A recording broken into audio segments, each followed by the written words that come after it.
Hello students, welcome to the video solution for the botany part of our last full test, that is full test 7, and let's first start with our section A, and the first question is 101. Choose the true option with respect to the function of the germ pore. Let's first understand what is germ pore. Okay, तो pollen grain में दो layers होते हैं, है ना?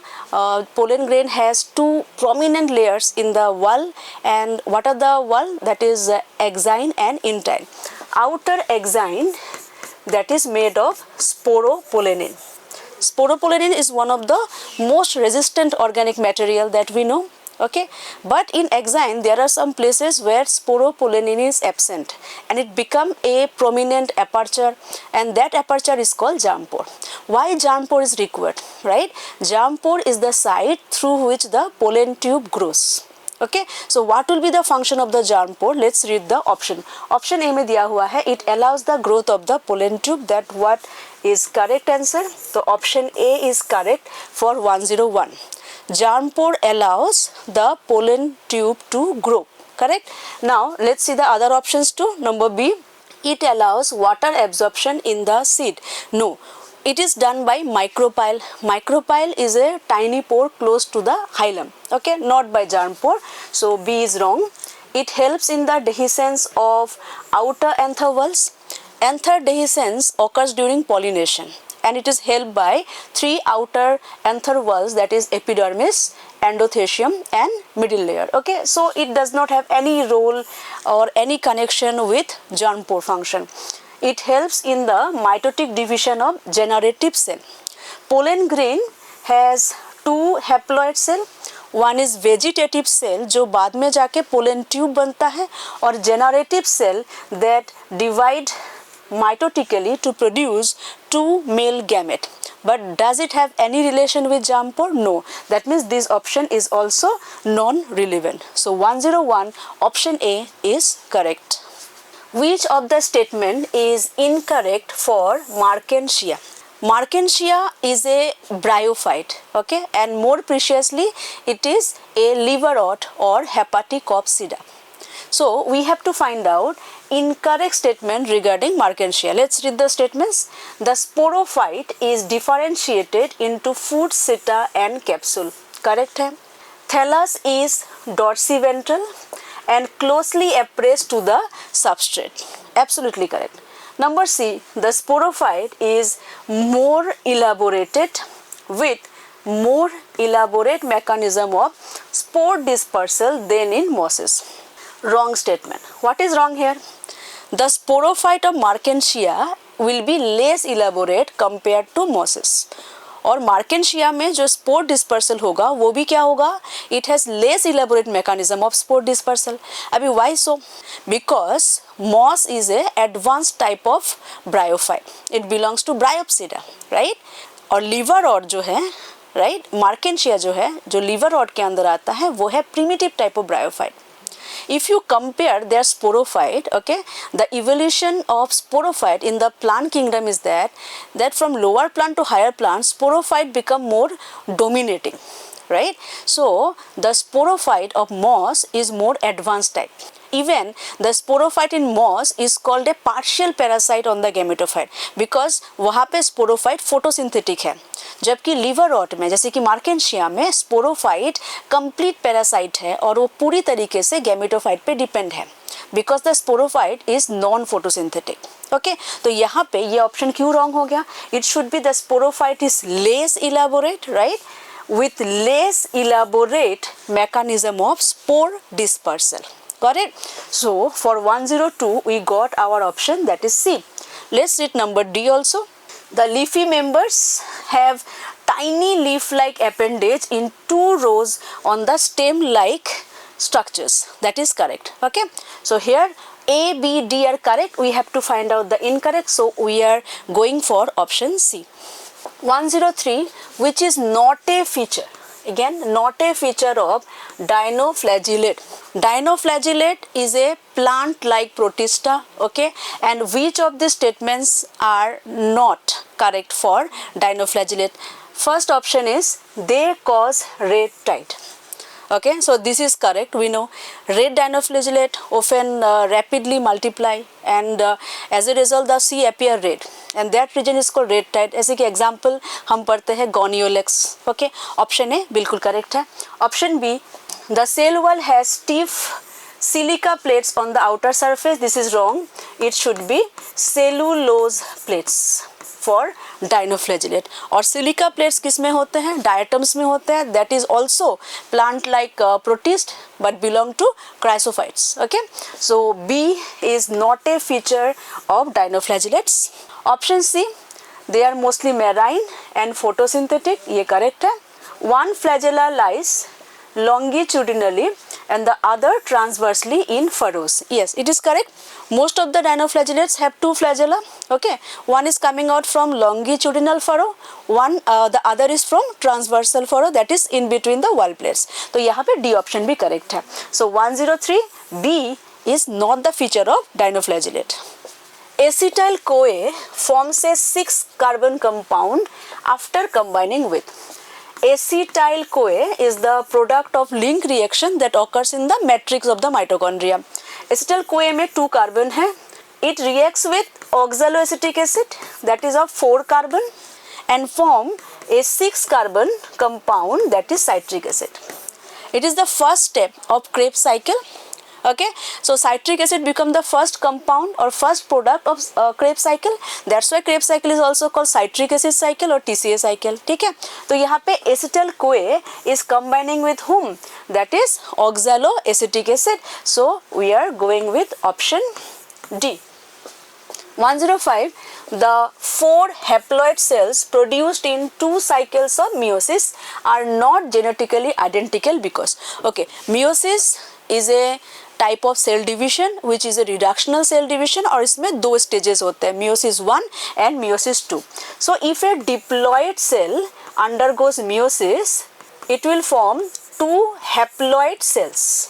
तो ये meiosis 1 reductional cell division है because daughter cell has half the number of chromosome of that of parental cell.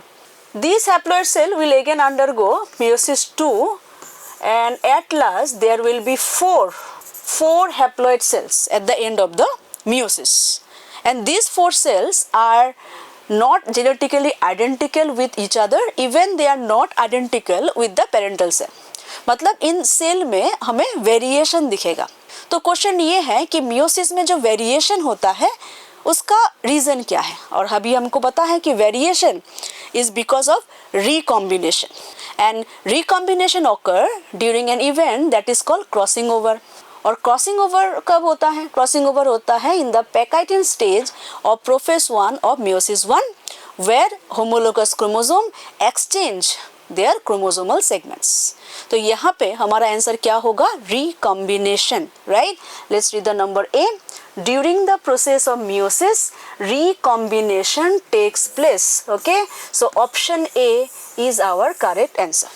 Regarding the question, option B, in 2 sequential cycle of nuclear and cell division, that is karyokinesis and cytokinesis, only a single cycle of DNA replication occur. Okay, so meiosis have 2 stages, लेकिन DNA replication एक बार ही होता है. तो ये statement correct है. Okay, लेकिन क्या ये इस क्वेश्चन को जस्टिफाई करता है? नहीं. ठीक है, समझ आ रहा है? स्टेटमेंट करेक्ट है but it is not the answer of our this question. Number C, meiosis 1 is reductional where chromosome number is reduced to half. Again a correct statement. Meiosis plays a very significant role in evolutionary process. So here B, C, D all are correct statement, but it is not the answer that why the 4 daughter cells of meiosis are not genetically identical. Okay, got the trick here? So we are going with option A. Which statement is correct for the fruit given? Okay, तो ये कौन सा fruit है? Of course coconut. Coconut एक Drew fruit है. Drew fruit come under fleshy fruits and fleshy fruit come under simple fruit. Okay, और ये भी हमें जानना चाहिए कि सिंपल फ्रूट कौन से फ्लावर से डेवलप होता है. ठीक है, simple fruit develops from monocarpellary flower और it can be polycarpellary syncarpous flower. Okay, got it? Now let's read the statement which are correct statement. So let's first read the option B. It will be more relevant. The fruit is drupe, as I told, and it is one seeded. Okay, one seeded fruit होता है, correct है. Fruit develop from monocarpellary superior ovary. ठीक है, monocarpellary और hypogynous flower से drupe fruit develop होता है, बिल्कुल करेक्ट है. Mesocarp is fibrous. क्योंकि ड्रूप फ्रूट फ्लेशी फ्रूट है तो यहाँ पे पेरिकार्प जो है it will B differentiated into 3 layers. If you see coconut from outside, okay, the first outer layer will be epicarp. Okay, after epicarp we'll get some fibrous structure और ये fibrous structure है mesocarp जो कि sclerenchymatous fiber है और हमें पता है ये commercially importance है, right? इनका commercial importance होता है. तो ये mesocarp is fibrous is correct. And if you remove the mesocarp then you will get the hard stony endocarp. Okay, so here A, B, C all are correct. I am going with option D. Okay, 107, match list 1 with list 2 as they are related. We can see the question is from organism and population. Let's read the options here. Number A, birth rate. Okay, birth rate is one of the population attribute. Okay हमने ये पढ़ा है कि population attributes और एक organism का जो attribute है वो डिफरेंट होता है. ऑर्गेनिज्म एट्रीब्यूट में हमने पढ़ा birth, death and sex of the individual और पॉपुलेशन एट्रीब्यूट में हमने पढ़ा birth rate, death rate and sex ratio. So here birth rate will be related to population attributes. A is 4. Correct. Number B, pug marks and fecal plates. Okay, these are used for finding the population density of tiger in national park and wildlife sanctuaries. तो यहाँ पे pug mark और fecal plates को हम किसके साथ connect करेंगे? With the tiger census. That is number B is 1. Number C, potent force in organic evolution will be related with interspecific competition. Okay, we know evolution never occurs on an individual, evolution occurs on population or on a particular species. Okay, तो यहाँ पे answer क्या हो जाएगा? Interspecific competition. अभी बाकी बचता है नंबर डी. क्या लिखा है? एक इक्वेशन दिया गया है यहाँ पे NT equal to N not E to the power RT. NT क्या है? Population density at time T. N not population density at time 0. E base of natural logarithm. Okay, R क्या है? R is intrinsic rate of natural increase. T क्या है? Time. So what is this equation for? This equation is the integral form of exponential growth. Okay, so we got our answer. So our sequence should be 4, 1, 2, 3. Where it is? 4, 1, 2, 3. Option C. Option C. Select the incorrect statement regarding the characteristic of middle lamella. Okay, middle lamella develops from cell plate और cell plate method during cytokinesis कौन से cell में होता है? Plant cell में. Animal cell में cytokinesis होता है from the cell furrow method. तो जो पहला सेल प्लेट बनता है साइटोकाइनेसिस में वही मिडिल लैमेला जो है बनाता है और middle lamella act as a cement to join the primary walls of the adjoining plant cells. Okay, so first option is it is a layer mainly composed of calcium pectate. Okay, correct statement. It differs in composition and thickness among different animal cell. Okay, ये statement गलत है. As we know middle lamella is absent in animal cell, it is present in plant cell. Option B is wrong. We have to find out the incorrect statement. We got our correct answer. It is traversed by plasmodesmata which connect the cytoplasm of the neighboring plant cells. Okay, absolutely correct. It holds or glue. Just now I told it act as a cement to join the neighboring cells together. Okay, D option B correct है. So 108 option B. 109, read the given statement. How many of above statements are true for monocot roots? Okay, monocot root के regarding हमें ये question करना है. पहला option है there are usually 2 to 4 xylem and phloem bundle. 2 to 4 bundle, that is diarch और tetrarch. Diarch और tetrarch condition monocot root में नहीं होता, डाइकॉट रूट में होता है. मोनोकॉट रूट में होता है more than 6 xylem bundle and the condition is called polyarch. Of course, correct. At maturity, cambium ring develops between the xylem and phloem. ठीक है, तो क्या मोनोकॉट रूट में कैम्बियम डेवलप होता है? कैम्बियम सेकेंडरी मेरिस्टेम है जो डेवलप होता है by dedifferentiation during the secondary growth. क्या मोनोकॉट में सेकेंडरी ग्रोथ है? No, this option is incorrect. Secondary growth होगा डाइकॉट में, डाइकॉट स्टेम में और डाइकॉट रूट में. याद रखना, डाइकॉट स्टेम में वास्कुलर कैम्बियम डेवलप होता है from intrafascicular and interfascicular cambium, जबकि डाइकॉट रूट में वास्कुलर कैम्बियम डेवलप होता है from the parenchyma cells of pericycle and conjunctive tissue. ठीक है, मोनोकॉट रूट में नहीं होगा. Number C, pith is large and well develop. This is a correct statement. Monocot root और dicot stem में pith large well develop होता है, जबकि इनकॉन्स्पिक्यूअस पीट नॉट वेल डेवलप पीट किस में होगा? मोनोकॉट स्टेम में और डाइकॉट रूट में. Do not undergo any secondary growth. It is correct. So here C and D are correct. That means 2 options are correct. So how many are correct? 2. I am going with option B. 110. Water stress eventually has the negative effect on the rate of photosynthesis in plants. The reasons can be, okay, water is very important for photosynthesis और water के साथ rate of photosynthesis का directly proportional relation है. तो अगर water कम है, water stress है, that means water कम है, तो फोटोसिंथेसिस का जो रेट होगा वो कम हो जाएगा. क्यों कम होगा, यही हमें आंसर में ढूंढना है. Okay, what is the reason that water stress reduces the rate of photosynthesis? Let's read the option. The stomata to close. जब वाटर स्ट्रेस होता है, so plant will think how to protect the water loss, right? How to reduce the water loss. कैसे कर सकते हैं? By reducing transpiration. Transpiration कैसे reduce कर सकते हैं? By closing most of the stomata. Okay, but if most of the stomata are closed, CO2 intake will decrease and less CO2 will cause decrease in rate of photosynthesis. तो क्या ये एक reason है? Of course. तो option 1 is correct. Option 2, leaves to wilt. Due to water stress, leaves will show wilting.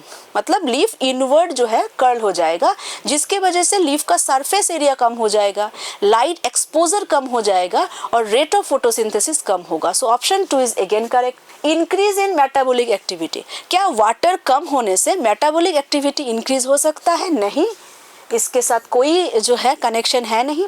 Reducing the surface area of the leaves, just now I told, wilting, water stress will result in wilting, will reduce the surface area. Increase uptake of CO2, no, as most of the stomata will close, the uptake of CO2 will decrease. That means that 3 and 5 options are wrong and we got our answer, that is 1, 2 and 4. Where is it? 1, 2 and 4. So option should be B. Okay, you can see in the C option also 2 and 4 are given, that are correct, but you can see in 2 and 4 it is incomplete because number 1 option is not given here. So you have to choose the option where all the options are mentioned. So 110 going with option B. 111, find the correct match in the following. Okay, read carefully. Photosynthetic autotrophs responsible for the production of biogas from the dung of ruminant animals. Dung of ruminant animals में जो bacteria होते हैं वो methanogens होते हैं, जिससे biogas produce किया जाता है, और मिथेनोजेंस आर आर्के बैक्टीरिया. क्या आर्के बैक्टीरिया फोटोसिंथेटिक ऑटोट्रॉफ है? No. So this makes option A wrong statement. Option B, archaebacteria क्या दिया है? The colonies are generally surrounded by gelatinous sheath. ये किसका कैरेक्टरिस्टिक है? क्या ये आर्के बैक्टीरिया का कैरेक्टरिस्टिक है? बिल्कुल नहीं, ये कैरेक्टरिस्टिक है साइनोबैक्टीरिया का, that is blue green algae. तो ऑप्शन बी भी रॉन्ग हो जाता है। Option C, chemosynthetic autotrophic bacteria. Autotrophic, that means they can produce their own food. Chemosynthetic, that means they use chemical energy.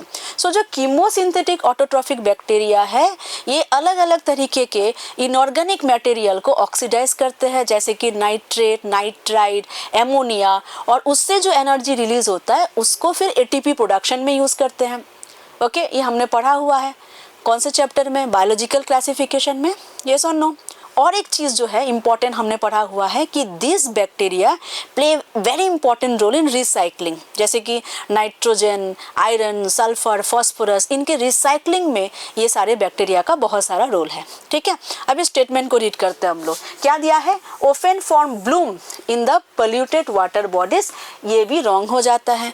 Blooming जो है फिर से किसका कैरेक्टरिस्टिक है? साइनोबैक्टीरिया का, ना कि कीमोसिंथेटिक ऑटोट्रॉफिक का। साइनोबैक्टीरिया का न्यूट्रिशन क्या है? They are oxygenic photoautotroph, chemosynthetic तो है नहीं, तो ऑप्शन सी रॉन्ग हो जाता है। डी पढ़ के देखते हैं, होना ही पड़ेगा डी अभी।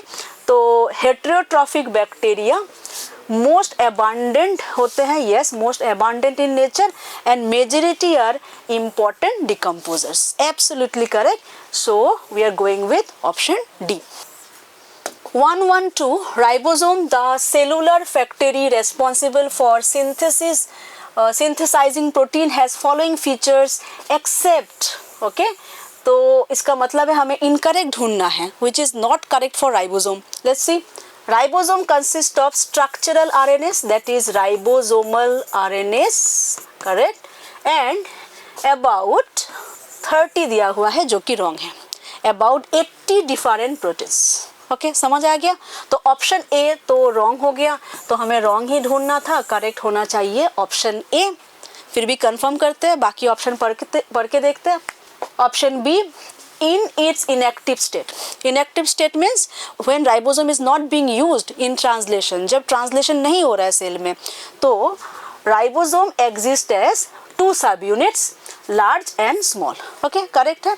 जब ट्रांसलेशन नहीं हो रहा है, सो राइबोसोम अलग अलग जो है हमें सब यूनिट में दिखेगा, स्मॉल सब यूनिट एंड लार्ज सब यूनिट। जब ट्रांसलेशन होता है तब ये दोनों यूनिट आके एक दूसरे से ज्वाइन हो जाते हैं, एसोसिएट हो जाते हैं, राइट। और ये भी हमें पता है कि राइबोसोम 2 टाइप का है, एक है 70S और एक है 80S। 70S में स्मॉल सब यूनिट है 30S, लार्ज सब यूनिट है 50S, जबकि 80S में स्मॉल सब यूनिट है 40S और लार्ज सब यूनिट है 60S। ठीक है, ये भी याद रखेंगे। हो सकता है कि राइबोसोम के क्वेश्चन में ये जो है ऑप्शन में आ जाए। ओके, ऑप्शन सी देखते हैं। व्हेन द स्मॉल सब unit encounter an mRNA, the process of translation of the mRNA to protein begins. Okay, translation initiate होता है जब small subunit encounter with the mRNA. Translation में reading होता है 5 prime to 3 prime, और जो initiator codon है, दैट इज स्टार्ट कोडन है, it should be at the P site, right, it should be at the P site. Then tRNA will come and bind with the codon by the help of its anticodon, और क्योंकि ये start codon है, so tRNA will carry the amino acid methionine, right, और फिर यहाँ पे large सब unit जो है बाइंड हो जाता है। The structure you can see here is the initiation complex. Okay, तो initiation कब होता है? जब small subunit mRNA के साथ encounter होता है, मतलब attach होता है। तो ऑप्शन सी हमारा करेक्ट है। Option D, the 23S rRNA in bacteria function as ribozyme. Ribozyme RNA molecules है जो एंजाइम की तरह काम करते हैं। एंड दिस राइबोसोम, जो कि यहाँ पे एक एग्जाम्पल भी दिया हुआ है, 23S rRNA बैक्टीरिया में, जो कि लार्ज सब यूनिट का ही पार्ट है, लार्ज सब यूनिट का ही एक जो है यूनिट है, and it help as a ribozyme, it function as a ribozyme, और इसका काम क्या है? अमाइनो एसिड को लिंक करना, by making peptide bond. Okay, so option D is also correct. So for 112 we are going with option A. Read the following statements carefully. Okay, how many of the above features favor anemophily? Anemophily is wind pollination. Wind pollination के regarding हमें ये question करना है. Wind pollination में क्या light and sticky pollen grains होते हैं? Okay, light तो होते हैं लेकिन स्टिकी नहीं होते, नॉन स्टिकी होते हैं. Okay, so that pollen grain can easily move in wind. Sticky pollen grain is the feature of entomophily, that is insect pollination. तो ये स्टेटमेंट रॉन्ग हो जाता है. Often possess well exposed stamens. This is correct. Well exposed stamens are required for the pollen dispersal in wind current. It will be very easy for the pollen to disperse.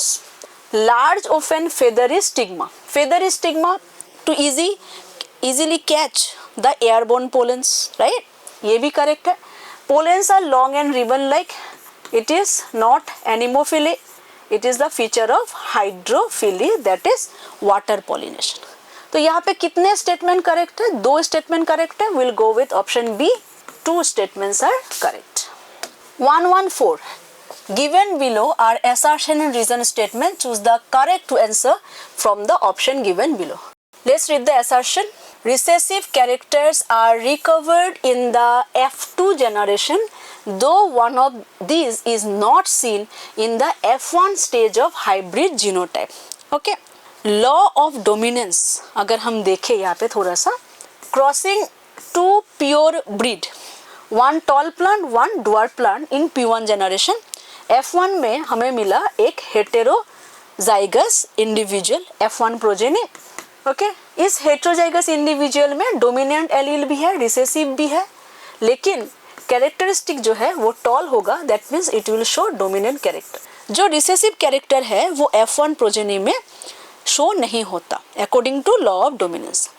लेकिन वही recessive character F2 generation में वापस recover हो जाता है, क्योंकि जब हम लोग P2 जनरेशन में F1 को सेल्फ पॉलिनेट करेंगे हमें रेशियो मिलेगा 3:1, जिसमें ये जो 1 है वो फिर से ड्वार्फ दिखेगा. That means they are carrying the recessive character. तो असर्शन बिल्कुल करेक्ट है. अभी एक चीज सोचना है कि रीजन क्या है. Okay, reason must justify the assertion. ऐसा क्यों होता है?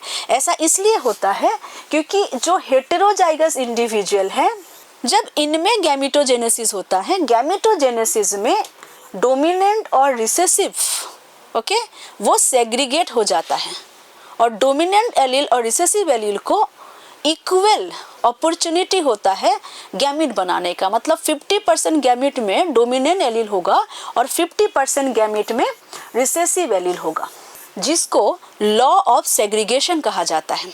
तो जब गैमेट बनता है, right, during gamete formation gamete can only have 1 allele of 2 alleles of a particular gene.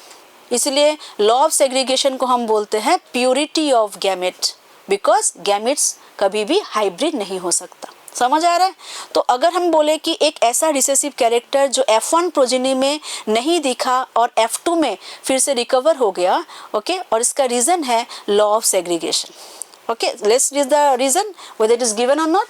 In heterozygous parent, okay, देखो heterozygous parent during gamete formation factors or alleles of a pair segregate. दिखाई दे रहा है, pair segregate हो गया है, such that a gamete receive only one of the 2 factors. Okay, so reason is perfectly explaining the law of segregation or the purity of gametes and justifying the assertion. तो कौन से option देंगे हम लोग? Option C. क्या लिखा है? Both assertion and reason are correct and reason is the correct explanation of assertion. 115. Mark the incorrect option with respect to lac operon. Okay, lac operon is a highly regulated transcription unit. और मतलब वो कोई भी operon हो वो highly regulated transcription unit होगा. और specially lac operon जो है किसने दिया था? Jacob and Monod. Okay, let's find out the incorrect option.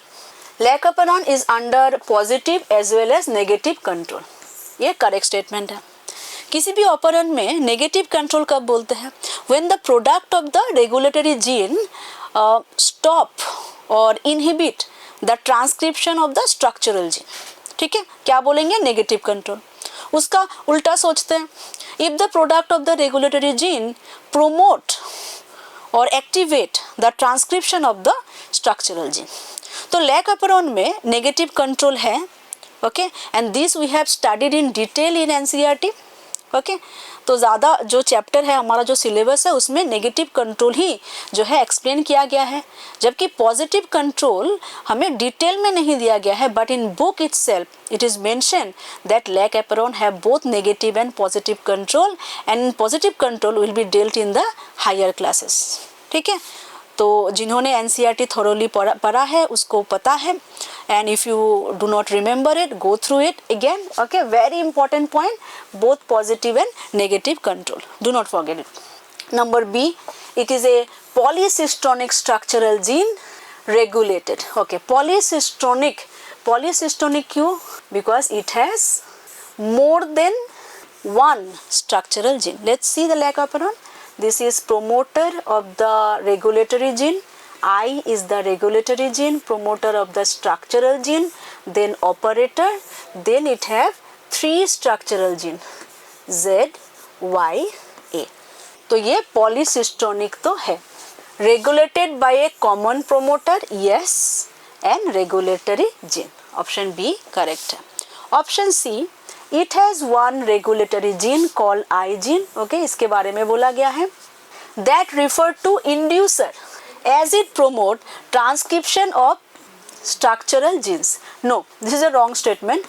Here I means inhibitory gene, inducer नहीं है। लैकोपेरॉन में inducer है लैक्टोस, I का मतलब होता है inhibitory, ओके, और वो नेगेटिव कंट्रोल है लैकोपेरॉन में, बिकॉज जब ये I जीन ट्रांसक्रिप्शन होगा ये बनाएगा रिप्रेसर mRNA, और रिप्रेसर mRNA जब ट्रांसलेट होगा ये बनाएगा repressor protein. Now this repressor protein will go and bind with the operator region and will block the operator region, ताकि लैकोपेरॉन जो है वो ऑफ हो जाए, उसका ट्रांसक्रिप्शन, उसके जो स्ट्रक्चरल जीन है उनके ट्रांसक्रिप्शन ना हो, ओके। तो यहाँ पे ऑप्शन सी रॉन्ग है, हमें तो रॉन्ग ही ढूंढना था, तो 115 में हम जाएंगे सी के साथ। Let's see the D option also, very important point, a very low level of expression of lactoperon has to be present in the cell all the time, otherwise lactose cannot enter the cell. बहुत ही important statement है, okay. अगर हम लोग lac operon पढ़ रहे हैं, हमें पता है जो Y जीन है, what is the product of Y gene? Parmease, lac parmease. Lac parmease is the enzyme that is required to allow the entry of lactose inside the cell. तो अगर लैक्टोज मीडियम में है and bacteria want to utilise lactose, bacteria के पास पारमीज होना चाहिए so that lactose वहाँ पे सेल के अंदर जो है एब्जॉर्ब हो जाए और बैक्टीरिया उसको यूटिलाइज कर पाए। तो बहुत लो लेवल पे हमेशा लैकोपेरॉन ऑपरेट होता रहता है, ताकि बैक्टीरिया के पास पारमीज हमेशा रहे, and whenever it get lactose in the medium, it can get the chance to utilize it. Okay, understood it? So we are going with option C. 116, 3 statements are given. Yeast is a unicellular ascomycetes fungus, correct है. Morels, truffles, agaricus are edible fungus, एकदम correct है. Of class basidiomycetes नहीं, morels truffles edible fungus हैं, उनको हम लोग delicacies बोलते हैं, but they belong to ascomycetes, जबकि एगारिकस जिसको हम लोग मशरूम बोलते हैं, agaricus belong to basidiomycetes. Statement 2 become wrong. Albugo is a parasitic fungus on crucifers, cruciferae family, brassicaceae family. Elbugo that cause white rust disease of crucifers. Okay, and we know the white spot on mustard leaf is because of which fungus? That is Elbugo candida, right? So यहाँ पे statement 3 absolutely correct. So only statement and 2 are incorrect. No, correct है सारे, no. Only statement 2 is incorrect, yes. Option C, 2 and 3 are correct, no. So we are going with option C. 117, all of the following is related with the work of Stanford ecologist Paul Ehrlich except which one is not according to Paul Ehrlich statement. Okay, let's see that. He proposed Rivet-Popper hypothesis. correct है, very interesting hypothesis. okay, और Rivet-Popper hypothesis में क्या जो है conclusion था, that every species is important for the stability और proper functioning of an ecosystem. तो उन्होंने एक एयरप्लेन का जो है एग्जांपल दिया है. यहाँ पे एयरप्लेन को इकोसिस्टम माना गया and the airplane is made और you can say airplane is composed of many rivets. okay, such that many species together form an ecosystem. तो यहाँ पे rivet is equivalent to a species.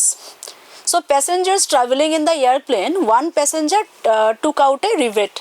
okay, taking out of rivet or popping of rivet reflect the extinction of that species.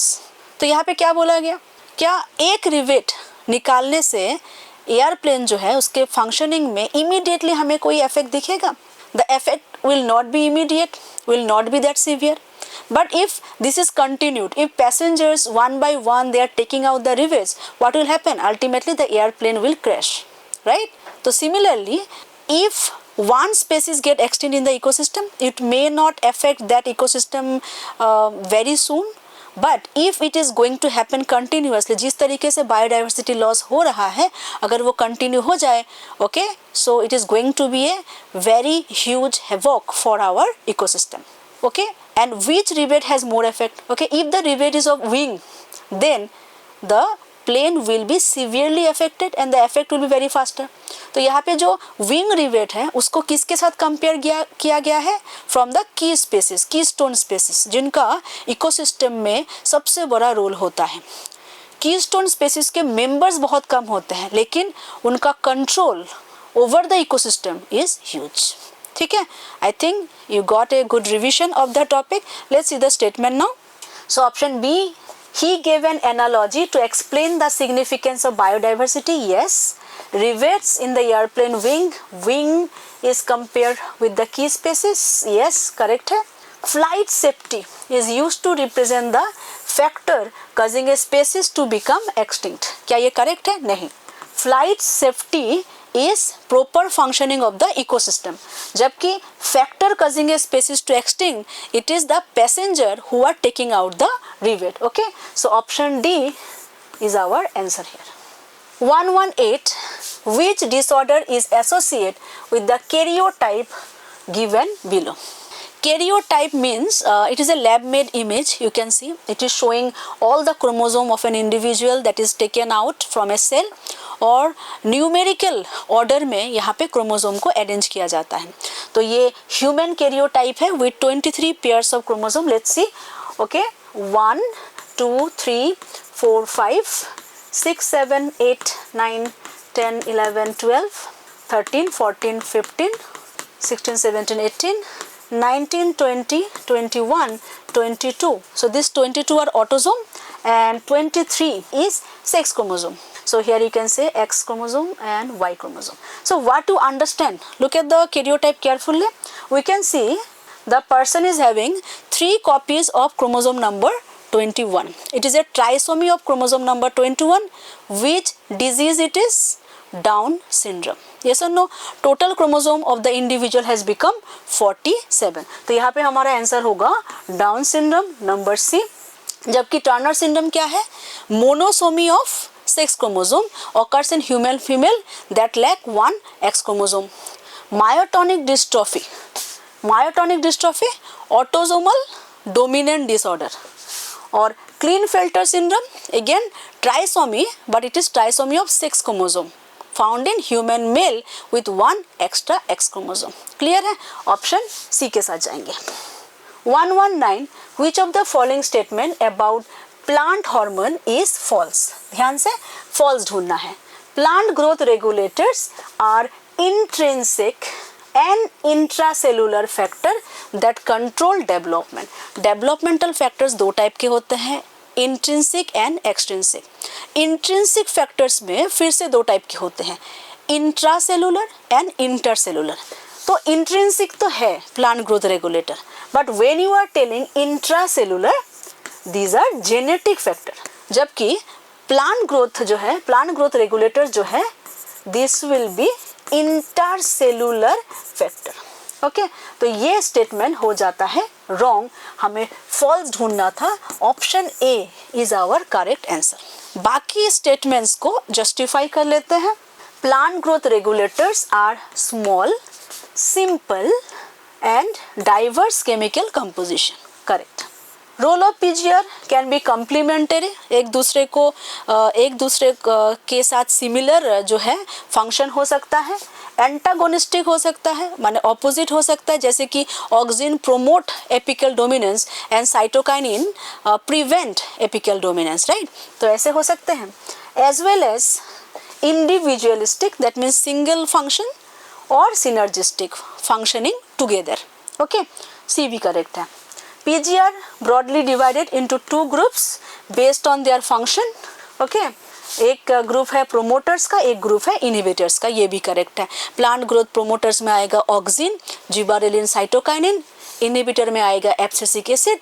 एक बाकी बचा ethylene जो कि gaseous hormone है। It is both promoter and inhibitor, but it is more towards the inhibitory functions. Okay, so for 119 option A. 120, mark the correct statement with respect to the organism given in the figure. First of all, we have to identify the organism. What it is? It is Equisetum. We can see here Strobilus. Okay, यहाँ पे ये हो गया node. ये क्या है? Internode. ठीक है, लेबलिंग भी सीख लेते हैं हम लोग। और ये हो गया rhizome. यहाँ पे हम देख सकते हैं ब्रांच। ठीक है, तो ये इक्विसेटम है which is commonly known as the horsetail and it is a pteridophytic plant, belong to the class sphenopsida. Option A, it is equisetum, a pteridophytic plant, correct है। Belongs to the same class of selaginella, नहीं, selaginella belongs to lycopsida, जिसमें lycopodium भी आता है, जबकि equisetum as I told sphenopsida. It belongs to the group commonly called at fern, नहीं, fern जो है वो है pteropsida, and under pteropsida will get pteris, dryopteris, adiantum, ये सारे आ जाएंगे। तो ऑप्शन सी भी गलत है, तो ऑल करेक्ट तो है ही नहीं। Option A is our correct answer. 121, in Meghalaya, the sacred groups are the last refuge for a large number of rare and threatened plants. Okay, correct statement है, sacred groups are in situ conservation. Okay, and how to define sacred group?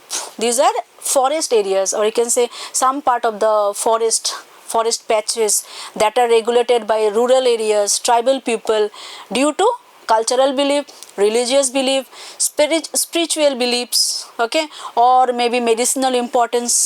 तो मेघालय में कौन सा area हम जानते हैं sacred group है?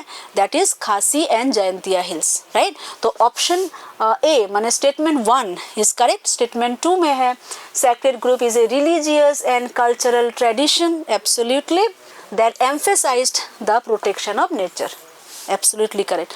Statement 1, statement 2, both are correct.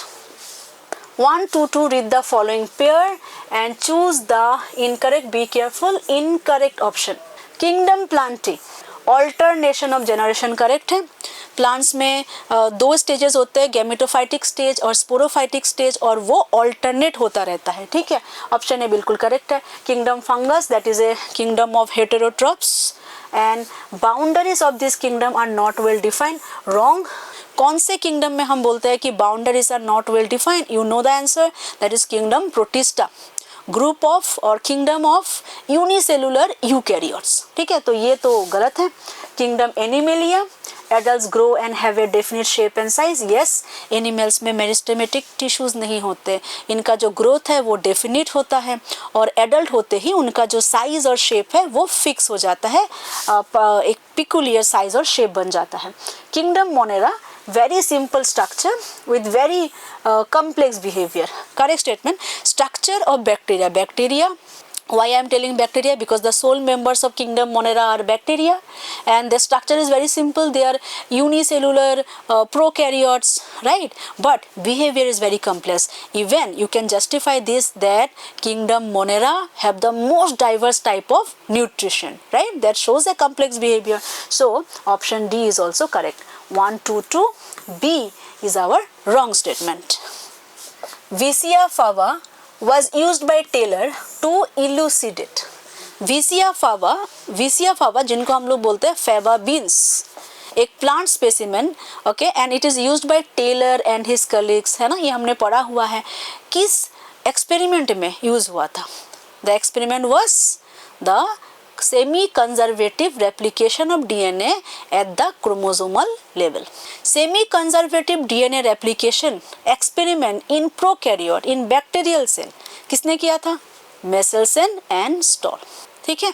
जबकि टेलर जो है, टेलर का जो एक्सपेरिमेंट है, क्या बोलेंगे? DNA सेमी कंजर्वेटिव रेप्लिकेशन इन क्रोमोसोमल लेवल, और अपने एक्सपेरिमेंट के लिए उन्होंने रेडियो एक्टिव थाइमेडिन का इस्तेमाल किया था. ओके, ये सारे जो पॉइंट्स है एकदम क्लियरली याद रखना है. तो सेमी कंजर्वेटिव रेप्लिकेशन है क्या? सेमी कंजर्वेटिव रेप्लिकेशन में हम देखते हैं एक डीएनए डुप्लेक्स है, और ये डीएनए डुप्लेक्स रेप्लिकेशन में जो दोनों स्ट्रैंड है वो सेपरेट हो जाते हैं, and each one act as a template, और इस टेम्पलेट में न्यू डीएनए सिंथेसाइज होता है. तो ये जो न्यू डीएनए डुप्लेक्स बना, उनमें एक स्ट्रैंड ओल्ड स्ट्रैंड होता है, पेरेंटल स्ट्रैंड होता है, और एक स्ट्रैंड न्यू स्ट्रैंड होता है, इसीलिए इसको कहा जाता है सेमी कंजर्वेटिव. तो हमें तो आंसर मिल गया, ऑप्शन होना चाहिए बी. ऑप्शन ए में दिया है कंजर्वेटिव रेप्लिकेशन. सेमी कंजर्वेटिव के पहले भी एक कंसेप्ट आया था कंजर्वेटिव, जो कि बाद में रिजेक्ट हो गया. कंजर्वेटिव रेप्लिकेशन में क्या बोले थे कि जो डीएनए डुप्लेक्स है वो वहाँ पे जो स्ट्रैंड है वो सेपरेट नहीं होंगे. DNA duplex, parental double strand DNA, it will remain intact, okay, and as a intact form it will act as a template. Okay, तो यहाँ पे दोनों स्ट्रैंड ही क्या रह जाएंगे? ओल्ड रह जाएंगे, और इससे जो न्यू डीएनए डुप्लेक्स बनेगा उसमें फिर से दोनों स्ट्रैंड क्या रह जाएंगे? न्यू रह जाएंगे. ठीक है, तो ये तो है ही नहीं, ये रिजेक्टेड कंसेप्ट है. क्या टेलर का एक्सपेरिमेंट जो है, क्या ये ट्रांसक्रिप्शन इन बैक्टीरिया से रिलेटेड है? नहीं. क्या ये ट्रांसक्रिप्शनली रेगुलेटेड सिस्टम को दर्शाता है, इलुसिडेट करता है? नहीं. ठीक है, ट्रांसक्रिप्शनली रेगुलेटेड सिस्टम क्या है? क्या कहा था मैंने? ये ऑपरॉन है. ठीक है, क्या ऑपरॉन के साथ टेलर का ये एक्सपेरिमेंट जो है बैठता है? नहीं, ये रॉन्ग है. So option B is our correct statement. 1 to 4. Pollination in the Mediterranean orchid Ophrys occurs by. Okay, it is an example of mutualism, very important example of co-evolution. Okay, so Ophrys get pollinated by a particular species of bee. Okay, normally हमने देखा है कि pollination में to get pollinated plants offer many floral rewards to its pollinator or pollinating insect. Floral revered में सबसे common क्या है? Pollens है, नेक्टर है, ओविपोजिशन है. ये सुनो, इसका सबसे बढ़िया हम एग्जांपल पढ़ते हैं fig and wasp, yucca and moth, ये सारे. लेकिन ये थोड़ा सा यूनिक एग्जांपल है. यहाँ पे जो ऑर्किड है, ऑर्किड ने अपने फ्लावर में कुछ मॉडिफाइड जो है, फ्लावर में कुछ मॉडिफिकेशन किया है.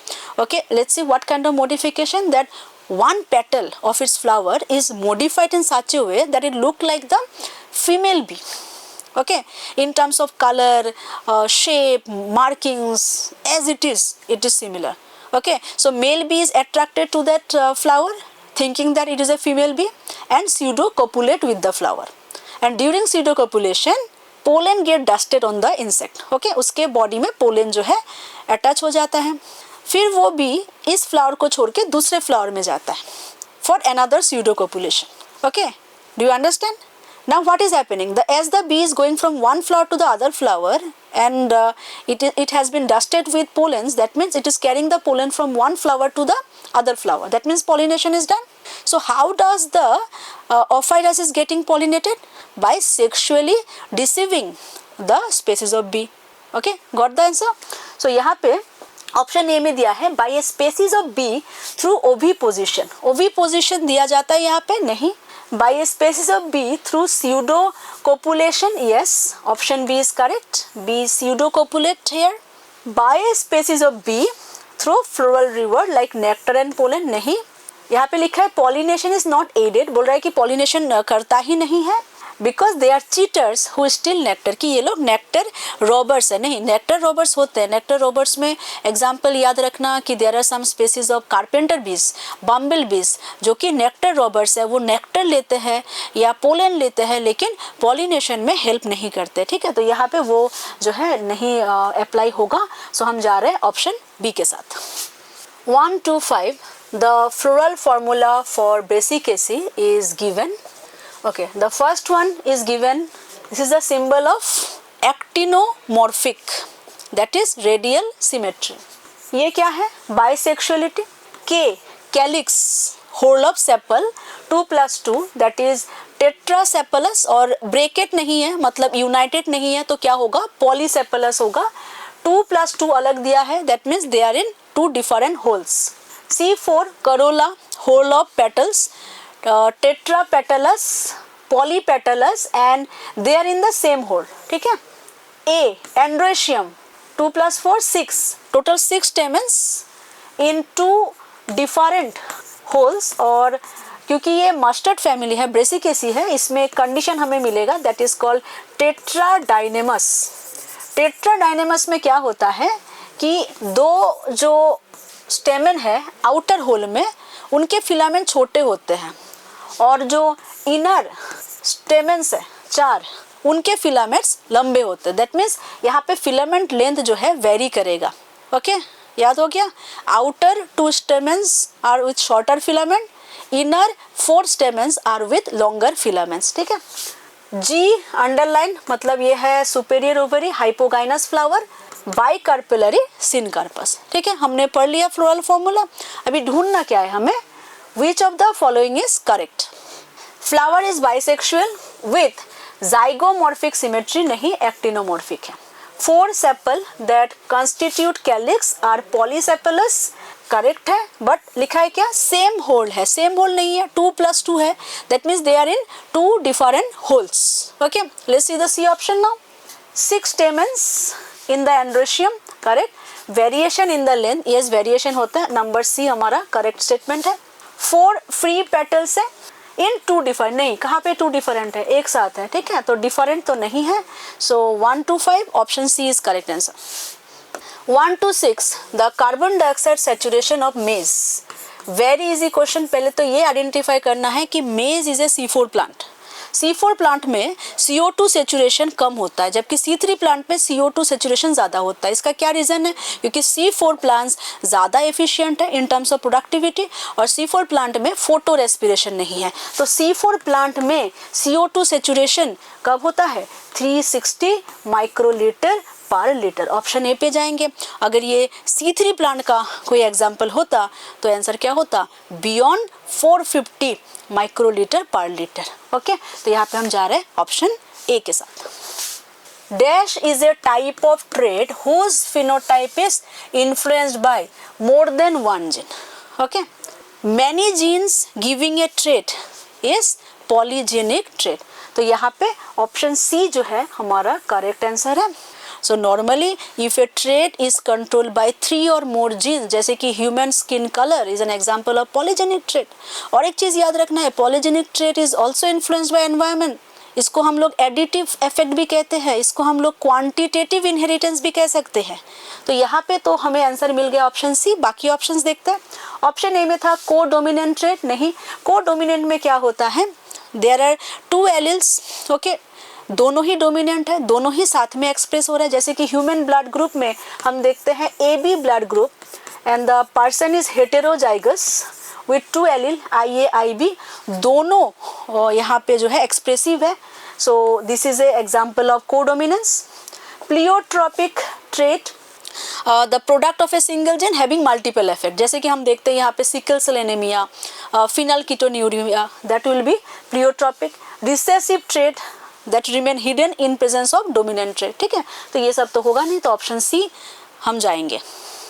1 to 8. Which of the following plants possess flowers that do not show actinomorphic symmetry?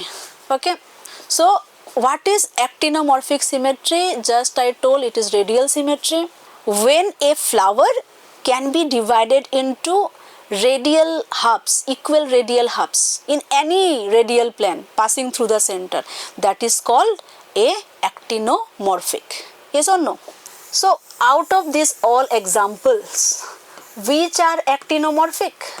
Mustard, datura, chili, they are actinomorphic. Which one is not actinomorphic? That is cassia. और हमें तो वही ढूंढना था. Which one is not actinomorphic? That is option B is correct. Now cassia, gulmohar, pea, bean, इनमें कौन सा symmetry होता है? वहाँ पे होगा zygomorphic symmetry. Okay, bilateral symmetry. Or what is bilateral symmetry? Where the flower can be divided into similar halves only by one vertical plane passing through the center. Okay, clear है? Option B के साथ चले जाते हैं. 1 to 9. In plants, the tonoplast facilitate the transport of a number of ions and other material. Tonoplast is the membrane of vacuole.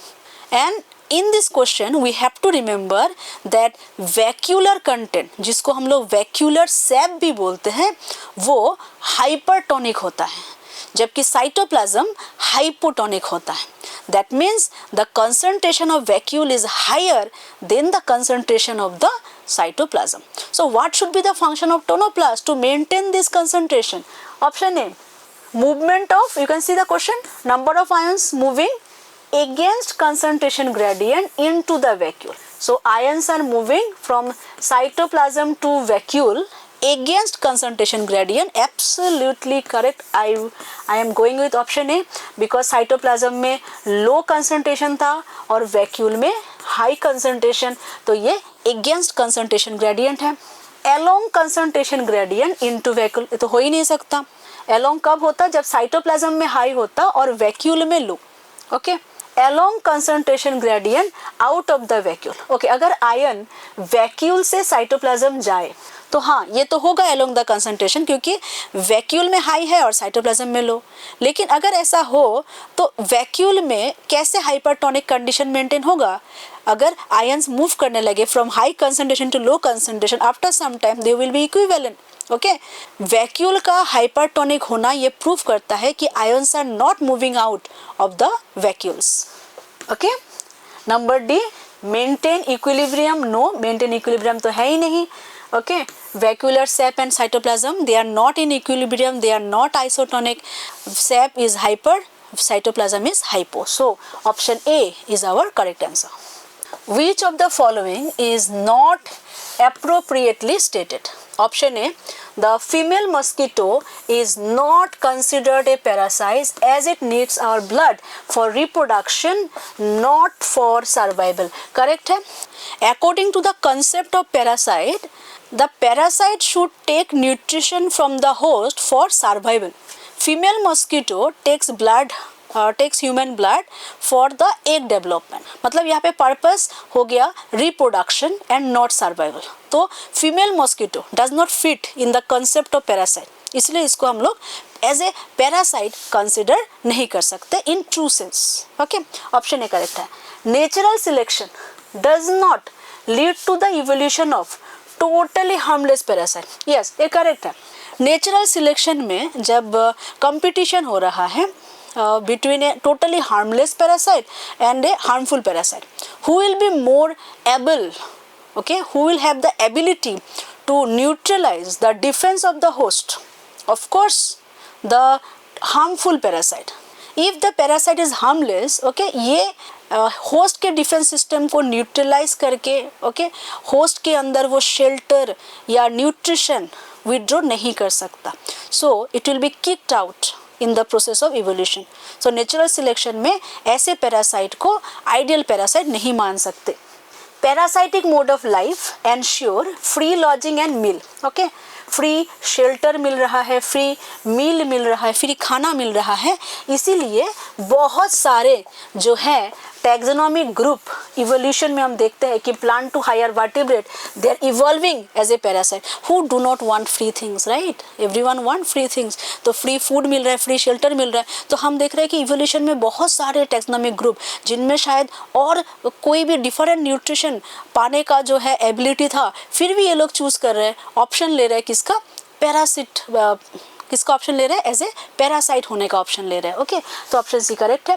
D में देखते हैं, life cycle of parasite are very simple, यहाँ पे कर दिया गड़बड़, life cycle of parasite is very complex, okay, most of the parasite have a complex life cycle involving one or two, okay, no, involving one or two intermediate host, क्या होगा यहाँ पे, intermediate host, that is also known as vector, to facilitate the parasitization of its primary host, okay, primary host, or you can write the definite host, main host।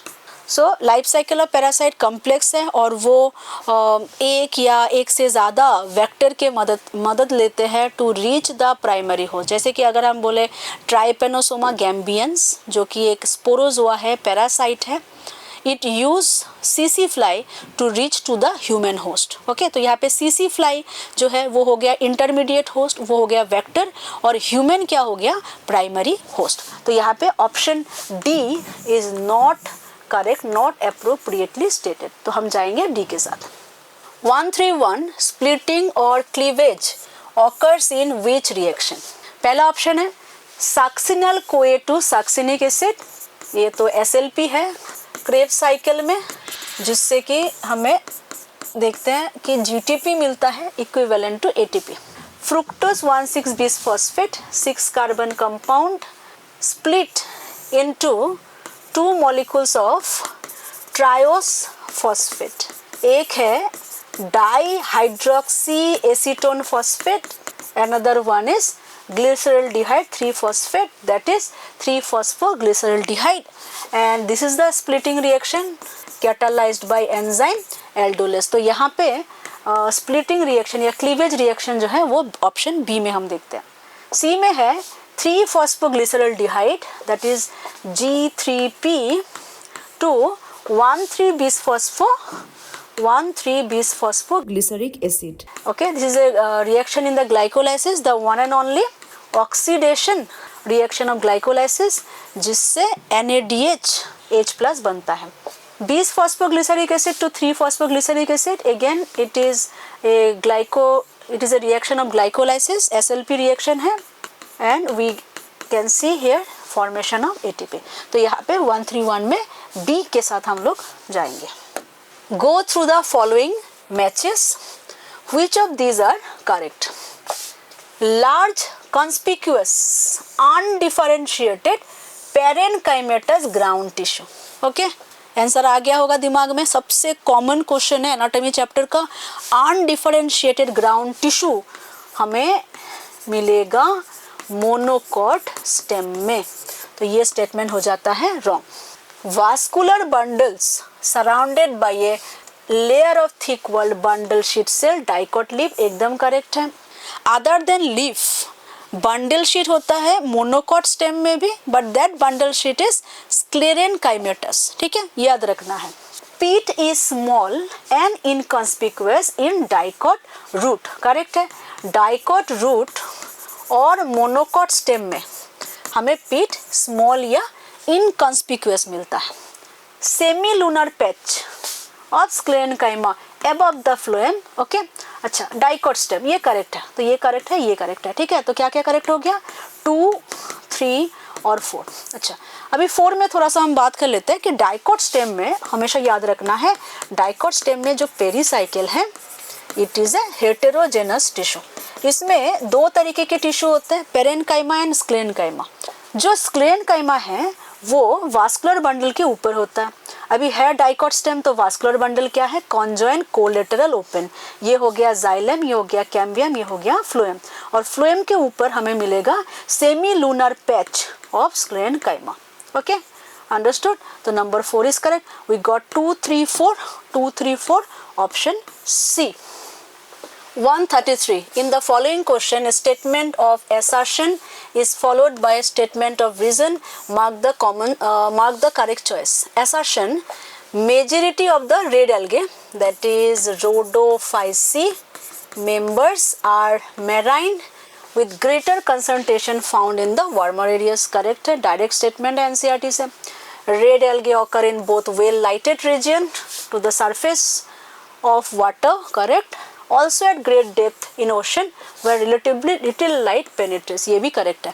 जब भी हम लोग algae में stratification पढ़ते हैं हमने देखा है कि normally green algae remain at the surface, उसके नीचे आता है ब्राउन एल्गे, और डीप वाटर में आता है red algae. And what helps red algae to be found at greater depth, that is because of the pigment are phycoerythrin. Okay, तो यहाँ पे रीजन भी करेक्ट है, assertion करेक्ट है, रीजन करेक्ट है, but is the reason explaining the assertion? No. So here we are going with option B. Both are true, but reason is not the correct explanation of assertion. Find out the statement which is not correct for accessory pigments used in photosynthesis. In higher plants, I can say chlorophyll A is the main pigment, and accessory pigments are chlorophyll B, carotene, and xanthophyll. Let's read the statement. 100 of accessory pigment molecules bound to proteins form a complex that is called light harvesting complex. Okay, that surround the reaction center. Correct statement है. They are called antenna molecules as they help to make photosynthesis more efficient by absorbing different wavelengths. Okay, तो यहाँ पे accessory pigments they can have different ranges of absorption. सब लोग अलग अलग wavelengths of light को absorb करते हैं और जो energy मिलता है वो reaction center को pass कर देते हैं, और क्लोरोफिल ए वो energy पाके वो हायर एनर्जी लेवल पे चला जाता है, क्लोरोफिल एक्साइट हो जाता है, and as a result it donate electron, it loss electron, and the ETS start, जिसको हम बोलते हैं light reaction, and this is the first step of the light reaction when the chlorophyll A get excited, right. तो यहाँ पे option B correct है। They play important role in protecting the major pigment from photo oxidation, ये भी correct है।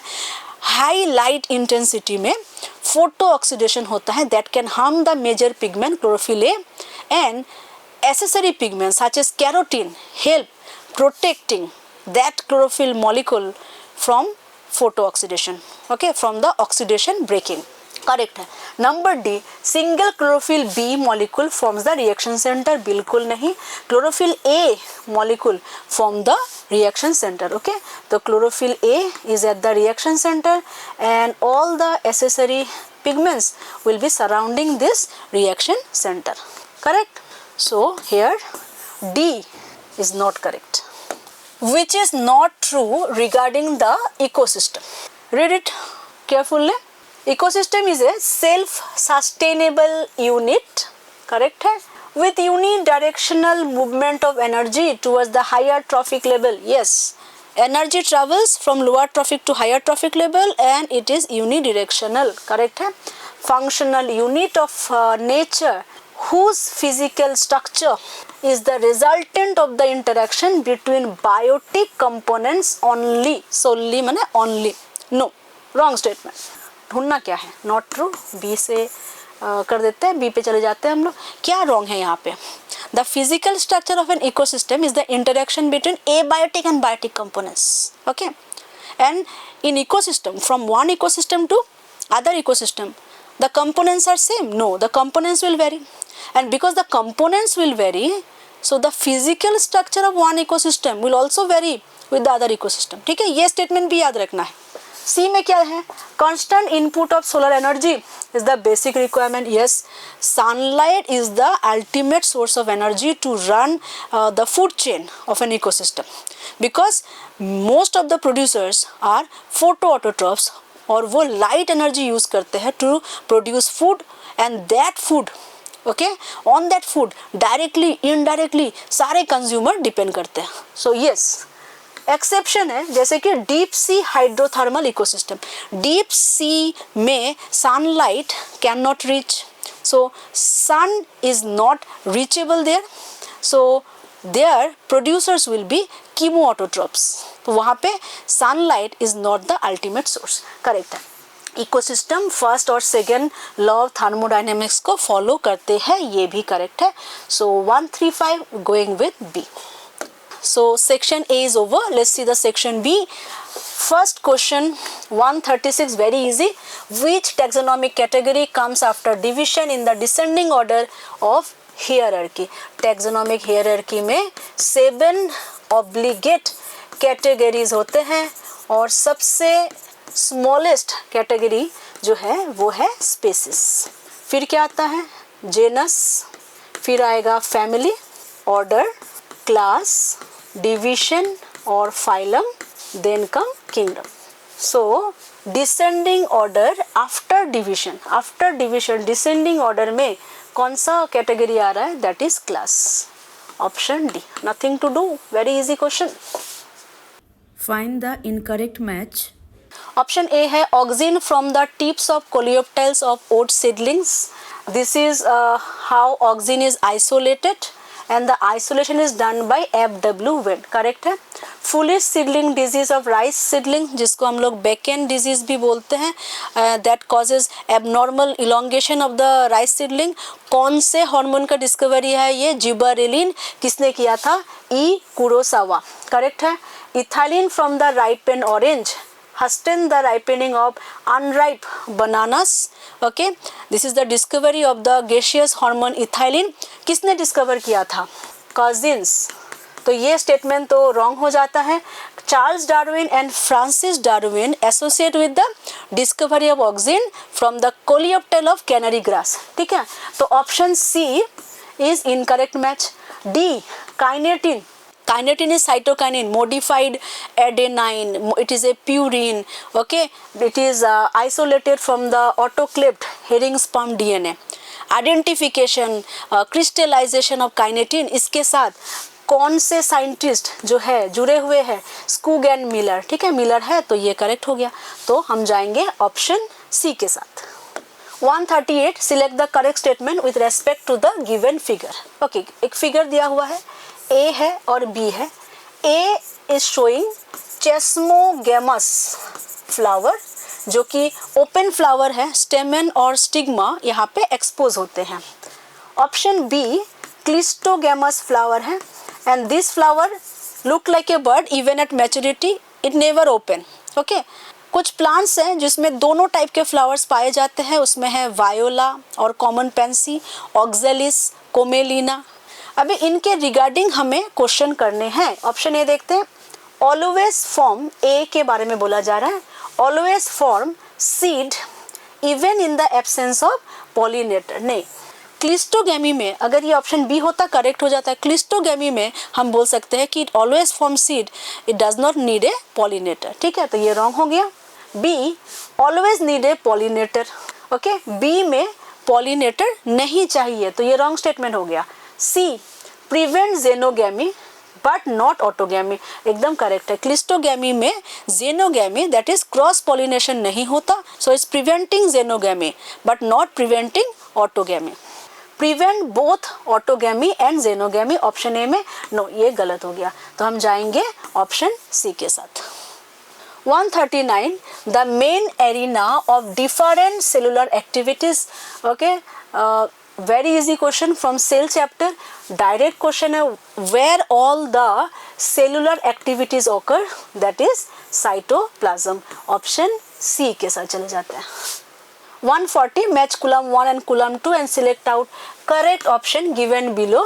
Considering the types of placentation. Placentation is arrangement of ovules in the ovary. 5 type के placentation हमने पढ़ा है morphology chapter में. अभी इस क्वेश्चन को हम दो, अभी इस क्वेश्चन को देखते हैं. What you can see here, ovules are arranged in the inner wall, और क्या बोल सकते हैं पेरिफेरल वॉल. तो यहाँ पे ये कौन सा प्लासेंटेशन है? ये होगा parietal, that is 1 is C. Example क्या है, mastered and argemone.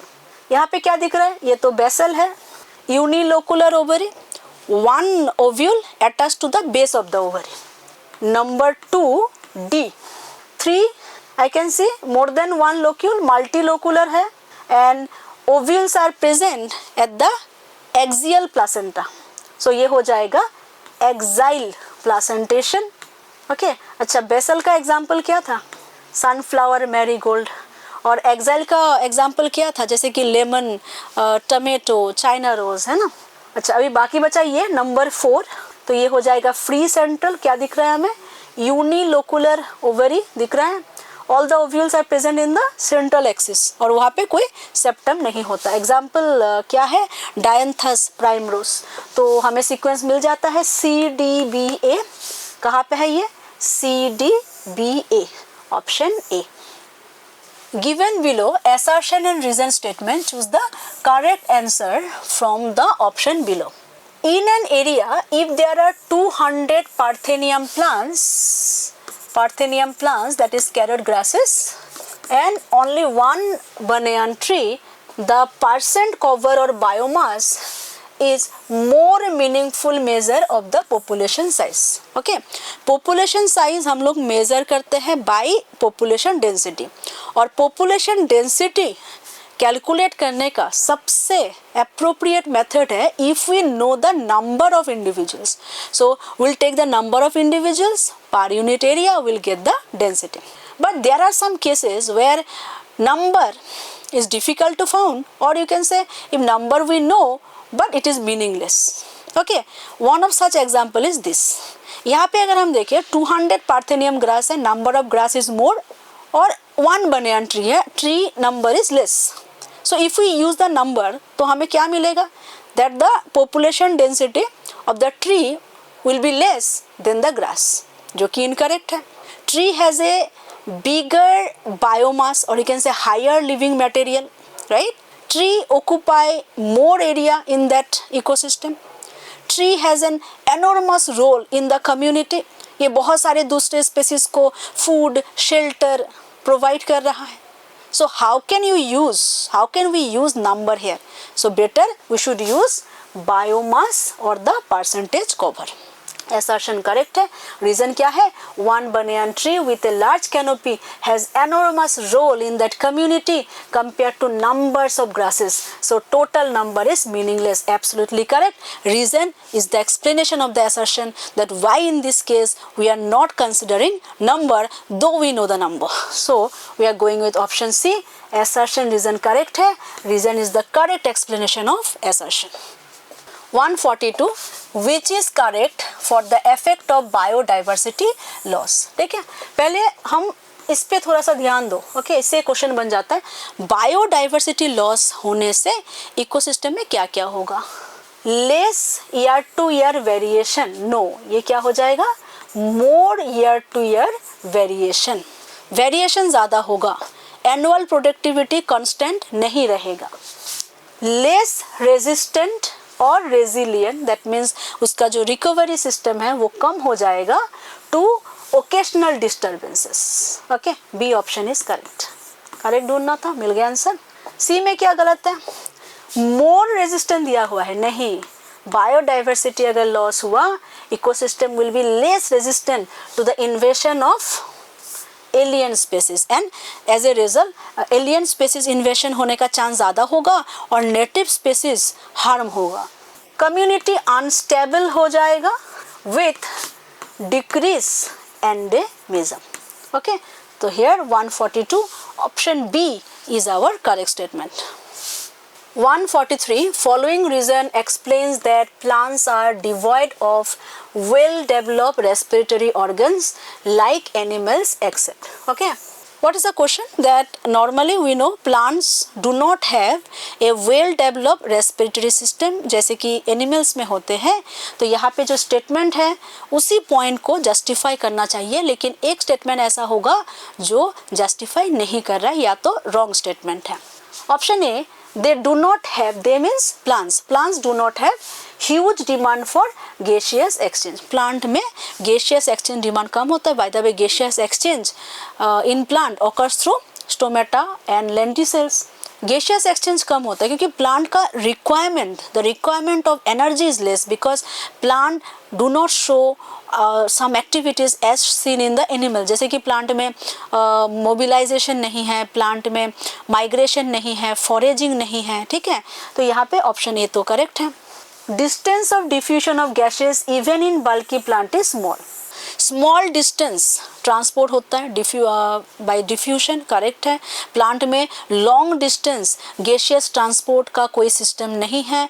Long distance transport जिसको हम लोग नॉर्मली ट्रांसलोकेशन बोलते हैं, translocation is for food, water and mineral, not for gaseous transport, correct है।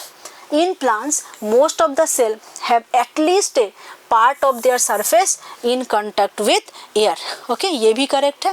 हमने पढ़ा है most of the living organisms are present into the outer side, जबकि interior part plant में ज़्यादा dead tissues हमें मिलते हैं।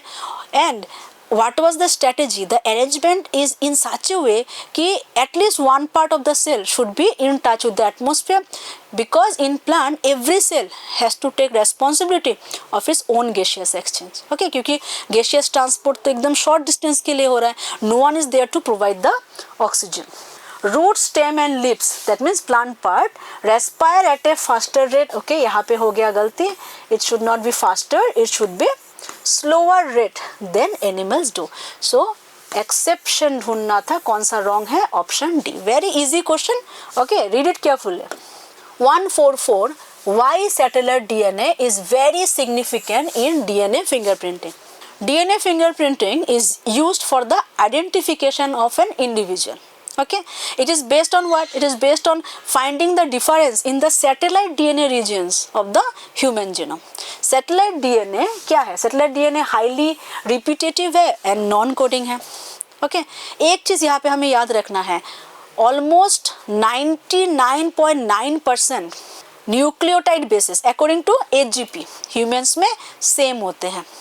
और ये सिमिलरिटी मेनली कहाँ देखा जाता है? कोडिंग रीजन में, जबकि डिफरेंस हमें ज़्यादा मिलता है सैटेलाइट डीएनए में।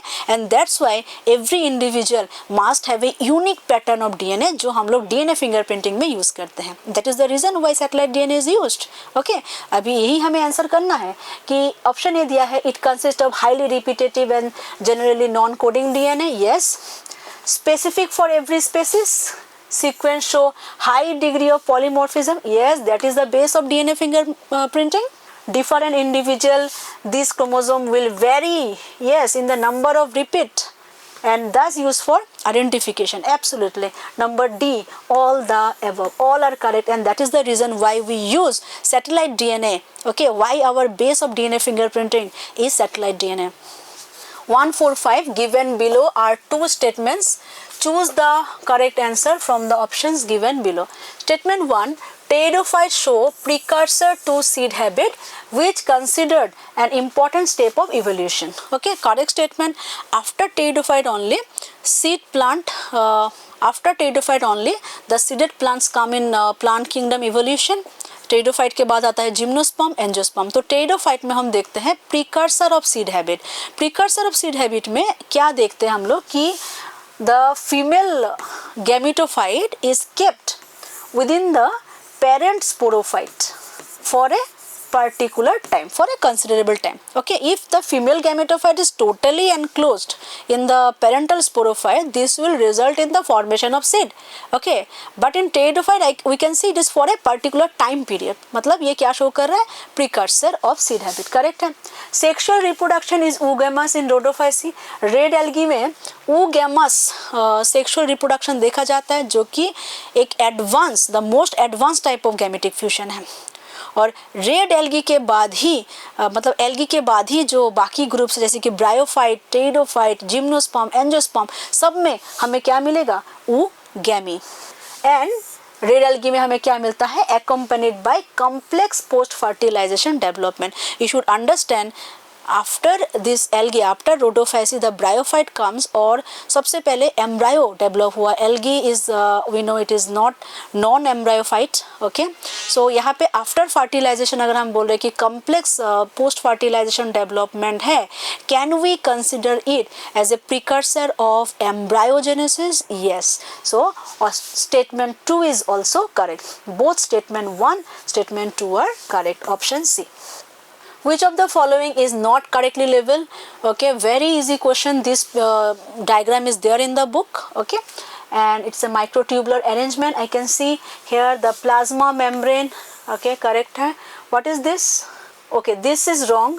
Here should be, this should be here, the peripheral microtubular doublets. Okay, यही ढूंढना था हमें कौन सा करेक्ट है. तो ये होगा पेरीफेरल माइक्रोट्यूबुलर डबलेट्स, और यहाँ पे जो लेवलिंग है ये है इंटर डबलेट ब्रिज, और यू कैन से linker, and it is made of nexin protein. ठीक है, ये सेंट्रल माइक्रोट्यूबुल है, ये करेक्ट है. ये है रेडियल स्पोक्स, और ये क्या है, सेंट्रल शीट. सो जितने भी लेवलिंग है सारे करेक्ट थे. एक स्टेटमेंट जो एक लेवलिंग है यहाँ पे गलत है, वो है peripheral microtubular doublet. So B is wrongly labelled. Okay, 2 food chains are given, food chain 1 and food chain 2. If food chain 1 connected with food chain 2 and snake its frog. Okay, where is snake? So plant is primary producer, insect is primary consumer, frog is secondary consumer, and now snake is eating the frog, so snake become tertiary consumer. So what trophic level the snake will occupy? Tertiary consumer. Okay, what can you expect? Very easy question. 148, steel in a dicot root. Okay, so what does steel represent all the tissues below endodermis. ये चीज याद रखना है. Is it including endodermis? No. Tissues below endodermis will be considered as steel. So consist of a conjoined vascular system. क्या dicot rule स्टीले में conjoined system होगा? नहीं. conjoined vascular system होता है स्टेम में, और रूट में vascular system है radial. So option A wrong है. डू नॉट पोजेस पेरीसाइकिल गलत है. स्टिले में आ जाएगा, पेरीसाइकिल आ जाएगा, क्योंकि एंडोडर्मिस के बाद ही क्या आता है, पेरीसाइकिल. स्मॉल पीट है. Okay, small pith was correct, but pericycle नहीं होता, ये रॉन्ग स्टेटमेंट है. Consist of all tissues, start from inner layer of cortex. Inner layer of cortex is endodermis. Does stele contains endodermis? No. तो ये गलत हो गया. Includes all tissues on the inner side of the endodermis. Absolutely correct. क्या आ जाएगा, pericycle, vascular bundles and पीट. तो option D is correct. Okay, 149, immediately after light becomes unavailable, the biosynthetic process continues for some time and then stops. ठीक है, थोड़ा सा हम लोग रुक के पढ़ते हैं क्वेश्चन को. तो यहाँ पे biosynthetic process, that means dark reaction of photosynthesis. Light unavailable होने के बाद भी डार्क रिएक्शन थोड़े टाइम के लिए कंटिन्यू होता है, उसके बाद स्टॉप होता है. ओके, समझ आ गया. If then light is made available, फिर से जब लाइट अवेलेबल हो गया, सिंथेसिस स्टार्ट्स अगेन, फिर से बायोसिंथेसिस माने डार्क रिएक्शन शुरू हो जाता है. Which statement can correctly justify this? Okay, तो ऐसा क्यों होता है, ये इसका आंसर हमें कहाँ मिल रहा है. Biosynthetic phase is called dark reaction and has no link with the light. ये गलत है. अगर लाइट के साथ लिंक, ये अगर हमें आंसर नहीं भी पता, फिर भी हम लोग कॉमन सेंस से बोल सकते हैं, अगर लाइट के साथ कोई रिलेशन है ही नहीं, then why the dark reaction stopped when light was unavailable. Okay, थोड़ी देर बाद तो स्टॉप हो गया. Option B, it does not directly depend on the presence of light but is dependent on the products of light reaction. Okay, this is our correct statement. Option B जो है मैं टिक कर देती हूँ यहाँ पे. समझ लेते हैं, लाइट रिएक्शन का प्रोडक्ट है ATP, NADPH एंड ऑक्सीजन. इनमें से ऑक्सीजन यूज नहीं होता डार्क रिएक्शन में. ATP और NADPH यूज़ होता है डार्क रिएक्शन में। तो पहले जब लाइट अवेलेबल है और लाइट रिएक्शन कंटिन्यू हो रहा है, plant is producing ATP and NADPH. Okay, when light become unavailable for some time, then plant may have some ATP and NADPH already, na? So this stored ATP or stored NADPH will continue the dark reaction. But after some time what will happen? They will also be over, and that's why the dark reaction stop. But again when light is available, again light reaction started and these products are again produced. So dark reaction is also started. Got it? It depends on all the products of light reaction. नहीं, अभी मैंने कहा it does not depend on all the products, क्योंकि oxygen भी light reaction का product है, लेकिन ये डार्क रिएक्शन में यूज नहीं होता. Biosynthetic process produce CO2 and water which need continuous presence of sunlight. नहीं, ये तो पूरा ही गलत है. बायोसिंथेटिक में हमें पता है carbon dioxide and water is used to produce glucose. Yes और नो? तो यहाँ पे तो ये लिखा है कि प्रोड्यूस होता है, तो पूरा ही गलत है. हम जाएंगे ऑप्शन बी के साथ. Okay, the last question of our last full test. Which of the following is a dominant character in pea plant? Okay, constricted pod is recessive. हमें पता है inflated pod is a dominant character. White flower is a recessive character. Violet flower is dominant. Green pod color, we got our answer. Green pod color is dominant because yellow pod color is recessive. Terminal flower recessive character है, जबकि axial flower will be dominant. तो हमें क्या ढूंढना था? Dominant character. तो हम जाएंगे ऑप्शन सी के साथ. Okay, I hope your last full test gone very well and best of luck for your main exam that is NEET 2024.